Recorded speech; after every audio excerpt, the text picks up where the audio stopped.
Prepare yourselves. It's time we tell the tale of Crystal Lake's masked murderer, Jason Voorhees. And the horrifying boogeyman of Haddonfield, Michael Myers. He's Wiz and I'm Boomstick. And it's our job to bring terror and fright on this Halloween night on Death Battle.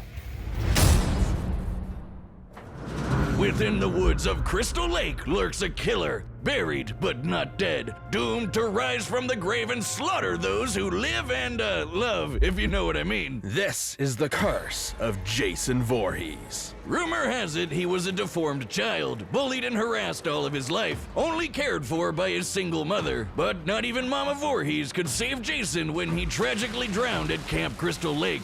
Or did he? Over time, Crystal Lake became wrought with strange disappearances and violent deaths. Including the camp counselors who should have been watching Jason when he drowned all those years ago. Someone, or something, ... was out for vengeance. And yet these harrowing murders were committed by none other than Jason's own mother, Pamela Voorhees, seeking revenge against those who neglected her child, dooming him to his terrible end. That actually makes a lot of sense. Good for her, I guess. However, even after her killing spree was cut short, the deaths continued.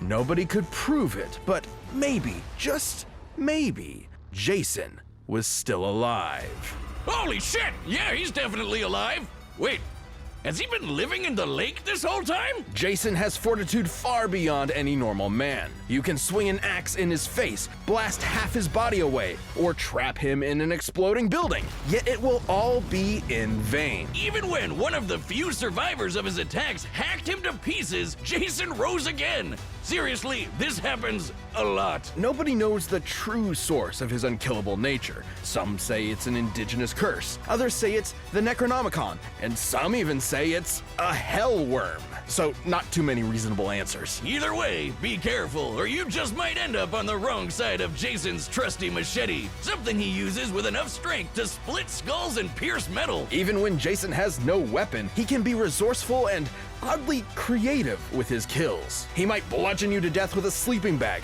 drown you in a garbage can, or snap you in half between a bedfold. Worst of all, this demented mama's boy will always get his prey. Oh, you think you can run away? Well, think again, idiot. He can teleport. No, he can't. Oh, yeah? Well, how about the time he appeared in multiple places at once around this dance floor? See? Teleporting. Wrong. Hallucinations resulting from a mix of cocaine and panic. Okay, smartass. How about when he teleported from one end of this ship to another? How'd he get there? Actually, when watching the full scene for complete context, there is plenty of time afforded for Jason to jump down the deck while off camera. He is quite athletic after all. What, without making any sound? The guy's built like he's made of 100 brick houses. Are we watching the same movie? Look, fans have argued this for years, and while admittedly those moments are questionable, they're not enough to prove actual teleportation. Okay, how about this one? In Jason X, where 3 soldiers are shooting him straight on, and he just disappears. Poof! Gone! While they're looking right at him, goddammit, it's teleporting! Well, I'm sure there's a logical explanation. I just stared at this scene while processing 900 trillion frames per second, and Boomstick is correct. Ha! Also, now my eyes are broken. Joy. You know, Jason can actually teleport in the video game, so I believe it. I suppose teleporting would explain how, despite his hulking size, Jason can move with ghostly silence and pick off victims one by one. Are you sure about this, dummy? Dummy? Either way, Jason's unstoppable bloodlust makes him a horrifying threat. Even if you think you're protected by a foot of solid steel, he'll just crash through it to stab you. And though it's tough to believe, there may actually be a deadlier Jason out there too. Stronger, faster, and campier. This is Uber Jason, rebuilt from Jason's remains through a sinister fusion of science and mysticism. And guess what? Normal Jason later fought Uber Jason and actually held his own. Yeah, the comics get kinda wacky, just go with it. Only natural for a monster that has fought other supernatural entities. Like Freddy Krueger, Leatherface, and the groovy man himself, Ash Williams. Indeed. So be warned, if you ever see a shadow moving through the darkness and hear a familiar run. Jason is out to find you, and chances are you are not leaving alive. On a bleak Halloween night, Michael Myers was born into the world as a seemingly normal child. However, beneath his pale, blank face hid something dark, something evil. How evil? Well, he stabbed his sister Judy to death when he was just 6 years old. Oh, what a rascal. Michael was institutionalized at a sanitarium where he simply sat still, almost like a machine. His psychiatrist, Dr. Loomis, spent 8 years trying to reach him, but Michael never said a word. But even when locked up, he still managed to get away with several murders, including Loomis's fiancée. There was no helping or stopping Michael. More than anything, he wanted to kill. After 15 years, the night before Halloween, he broke out of the sanitarium, leaving behind one word: sister. The story goes Michael had another sibling, Lori, and for some unknowable reason, he wanted her to suffer the same fate as Judy. And everyone else, really.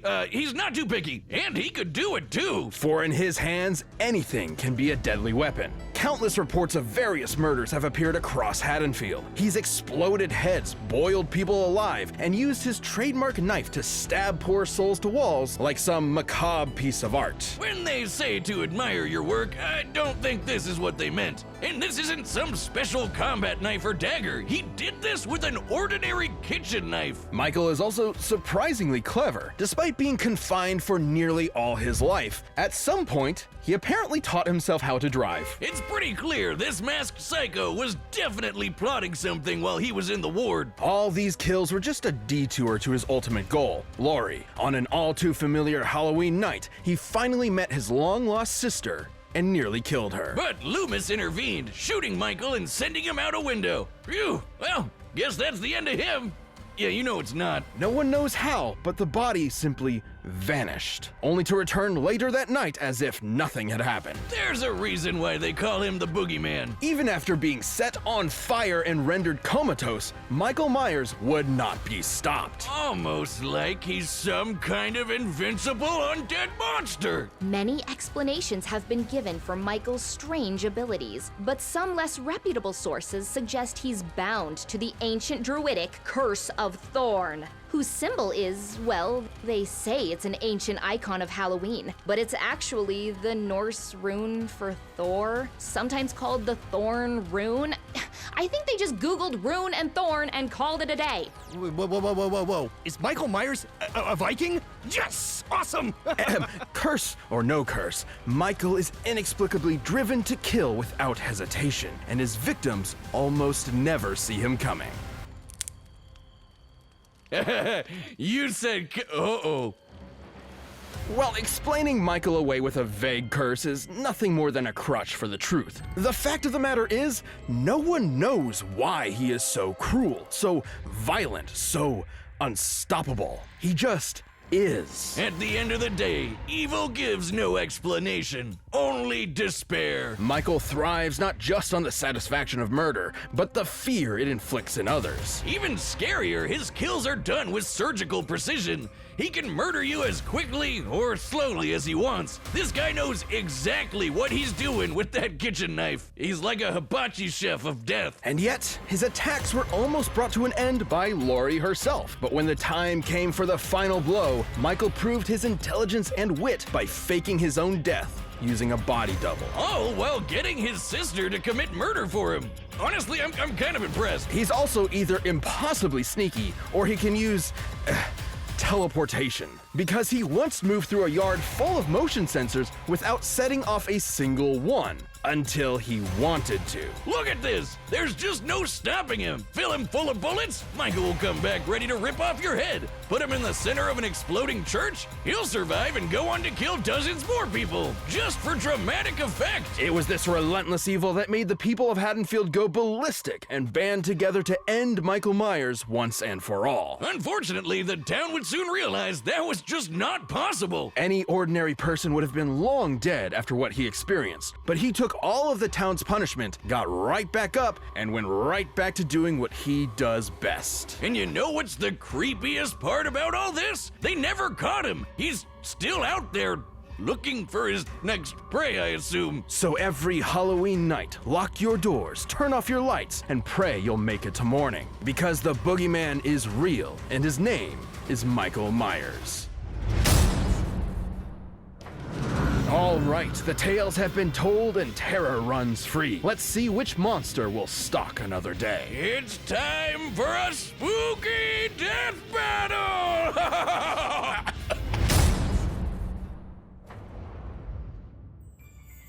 Mother is talking to you. The blackest eyes. The devil's eyes.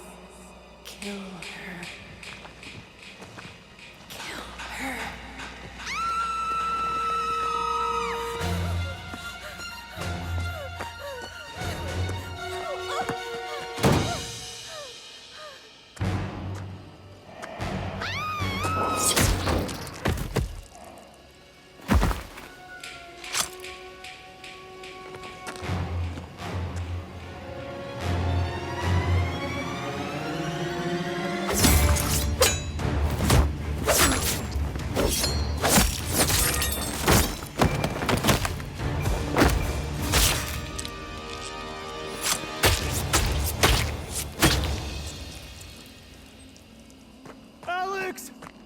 Where are you? We gotta go!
Kill him, Jason. Kill him! Make Mother proud.